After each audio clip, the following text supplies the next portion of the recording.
महापालिकेच्या आपला दवाखाना योजनेचा पार बोजवारा उडालेला आहे.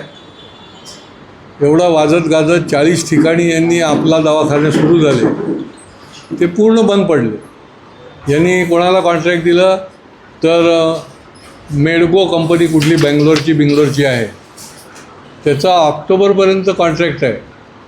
पण त्याच्या आधीच हे बंद पडले, निघून गेले.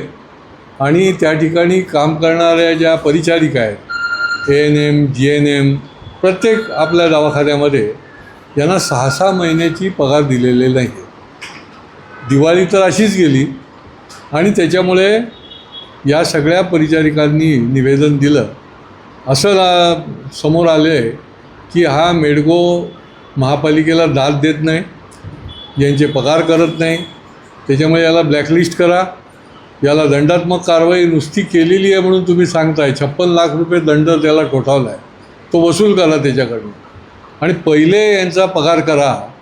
अन्यथा या सगळ्या ANM आणि GNMच्या ज्या परिचारिका आहेत, शेवटी या कष्टकरी आहेत, कष्ट करून तिथे काम करत आहेत त्या, आणि त्यांना ऑगस्टला तुम्ही डिस्कंटिन्यू केलं, पण त्याच्या आधीचे पगार तुम्ही दिलेले नाही आहेत.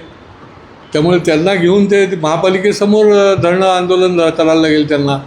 आणि त्याच्यामुळे महापालिकेने त्वरित, हा अतिशय गंभीर विषय आहे, ही काय महापालिका म्हणजे प्रयोगशाळा नाही की आता हा आपला दवाखाना सुरू केला, आता तो बंद झाला, आता दुसरं काहीतरी त्या ठिकाणी. आम्हाला जनतेच्या करता, गोरगरीब जनतेला योग्य पद्धतीची आरोग्य सेवा पुरवणारी यंत्रणा पाहिजे, अशा प्रकारचे यंत्रणा नको आहेत.